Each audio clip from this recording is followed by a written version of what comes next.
Hi!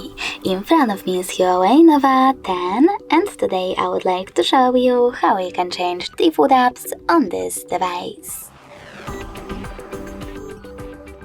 First of all, you need to download your new defaults.